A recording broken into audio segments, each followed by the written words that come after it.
अस्सलाम वालेकुम रहमतुल्लाह। आज हम बात करेंगे वज़ाइफ के हवाला से कि कौन से वज़ाइफ हमें नहीं करने चाहिए या कौन से आमाल या अमल ऐसे हैं जो हमें नहीं करने चाहिए।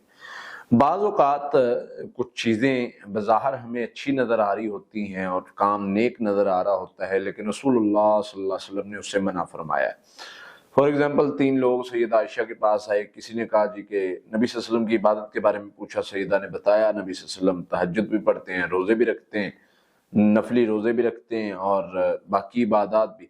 तो उनमें से एक ने कहा कि मैं जंगलों में चला जाऊंगा और सारी ज़िंदगी इबादत करता रहूंगा, दूसरे ने कहा मैं रोज़े रखता रहूंगा, तीसरे ने कहा मैं शादी नहीं करूंगा क्योंकि मैं दीन से पीछे हो जाऊंगा या इबादत से पीछे हो जाऊंगा। तो उन्होंने कहा कि हम इबादत ही करते रहेंगे। तो नबी सल्लल्लाहु अलैहि वसल्लम ने उनको मना फरमाया, रोका, फरमाया कि मेरे से आगे बढ़ना चाहते हो, रोका इस चीज़ से, ये शरीयत नहीं है। इसी तरह वज़ाइफ की दुनिया में हम देखते हैं बहुत सारे लोग वज़ाइफ लंबे लंबे करते हैं, लेकिन आमाल में उनको उस तरह से फ़ायदा नहीं हो रहा होता, बल्कि बसा औक़ात ऐसे होता है कि फ़ायदे की बजाय उल्टा नुकसान होना शुरू हो जाता है। इसकी रीज़न क्या है? इसकी रीज़न को समझे। सबसे पहले तो हम वजीफा करते हैं, कभी भी वो वजीफा नहीं करना जिसमें 2-3 तरह के यानी कलीमे हों और कलीमे इकट्ठे किए गए हों, जिसमें कुछ पंजाबी के हों, कुछ अरबी के हों, कुछ उर्दू के हों। बाज़ मैंने ऐसे वो सुने हैं जुमले जो यानी बीच में ही अरबी, बीच में ही उर्दू, बीच में पंजाबी को मिक्स किया हुआ है। तो उसमें बसा औक़ात कोई ऐसा अमल आ जाता है जो गैर शरई होता है। उसकी रीज़न उसके पीछे भी कुछ चीज़ें होती हैं कि उसका मकसद क्या होता है।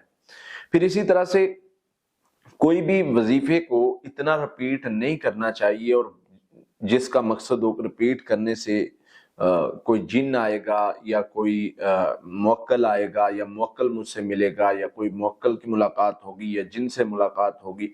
तो इस नीयत से कोई अमल नहीं करना चाहिए कि मैं जिन से मुलाकात करूं, मुवक्किल से मुलाकात करूं, किसी और चीज से मुलाकात करूं। कुरान कहता है कुल रब्बी अऊज़ु बिका मिन हमाज़ातिश शयातीन, अपने रब से पनाह मांगे शैतान के शर से, शैतान के हाजिर होने से। तो इस चीज से अल्लाह कहते हैं कि तुमने बचना है, और जो लोग इसी चीज के लिए वजीफा कर रहे हैं तो वो फायदा नहीं बल्कि नुकसान उठाते हैं। फिर इसी तरह से हम वजीफा पढ़ते हैं या कोई भी अमल पढ़ते हैं तो हम उसमें यानी तवज्जो के साथ नहीं पढ़ते और उसको इतनी तेजी के साथ तादाद मुकम्मल करने की तरफ जाते हैं कि हमारे अल्फाज ही गलत हो जाते हैं। हम पढ़ना कुछ और चाह रहे होते हैं और हम पढ़ कुछ और जाते हैं।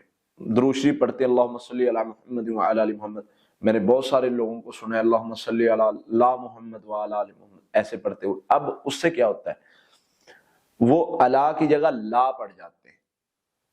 ऐ अल्लाह दुरूद भेज नबी सल्लल्लाहु अलैहि वसल्लम पर और उनकी आल पर, और वो अला पर आता है और ला नहीं आता है।